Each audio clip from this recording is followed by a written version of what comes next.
এবার সহসাই গরম কমছে না, বরং তাপমাত্রা আরও বাড়ার শঙ্কা জানালেন আবহাওয়াবিদরা। তারা বলছেন সারা বিশ্বেই তাপমাত্রা বাড়ছে, তার উপর সারা দেশে অপরিকল্পিত নগরায়ন, খাল বিল ভরাট আর গাছপালা উজাড় করায় তাপদাহের ভোগান্তি বাড়ছেই। বুধবার সর্বোচ্চ তাপমাত্রা ছিল চুয়াডাঙ্গায় 46.6 ডিগ্রি সেলসিয়াস।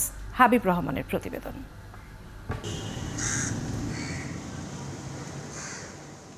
দেশব্যাপী বইছে তাপপ্রবাহ। তীব্র রোদে হাঁসফাঁস জনজীবন, অস্বাভাবিক গরমে নিম্ন আয়ের মানুষের কষ্টটা আরও বেশি। তাই সুযোগ পেলেই গাছের ছায়ায় আশ্রয় খুঁজছে মানুষ। রাজধানীতে এপ্রিল মাসে স্বাভাবিক তাপমাত্রা থাকার কথা 33 থেকে 34 ডিগ্রি সেলসিয়াস, কিন্তু এখন গড় তাপমাত্রা 37 থেকে 38 ডিগ্রি। তাপমাত্রা বেড়েছে 5 ডিগ্রি সেলসিয়াস। আবহাওয়া অফিস বলছে খেপুপাড়ার তাপমাত্রা 40.2 ডিগ্রি ছাড়িয়ে এখন সর্বোচ্চ তাপমাত্রা চুয়াডাঙ্গায় 40.6 ডিগ্রি সেলসিয়াস। এখানেও স্বাভাবিকের চেয়ে তাপমাত্রা অন্তত 3.5 ডিগ্রি বেশি। আবহাওয়াবিদরা বলছেন আপাতত তাপমাত্রা কমার কোনো লক্ষণ নেই।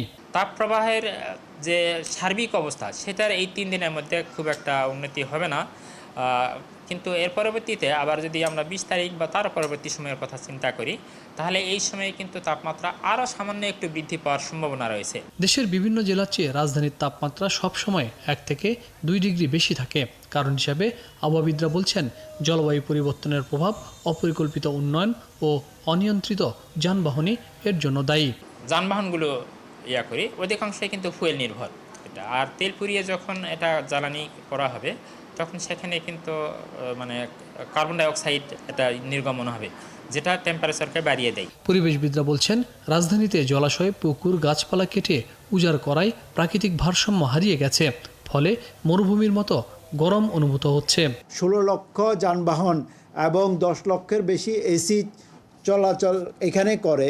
বিল্ডিংয়ের পরে বিল্ডিং একটার সাথে একটা লাগানো রয়েছে। নগরায়নটা পরিকল্পিত হচ্ছে না, যেখানে জলাভূমিকে আমরা ধ্বংস করে ফেলছি। ফলশ্রুতিতে এই শহরটিতে একটা মরুময়তার যে ক্যারেক্টারিস্টিক্স থাকার কথা সেটি এখন দেখা যাচ্ছে। আবহাওয়া অফিস বলছে সিলেট সহ বেশ কিছু জেলায় হালকা বৃষ্টি হলেও এতে তাপদাহ কমবে না। হাবিব রহমান, 71, ঢাকা।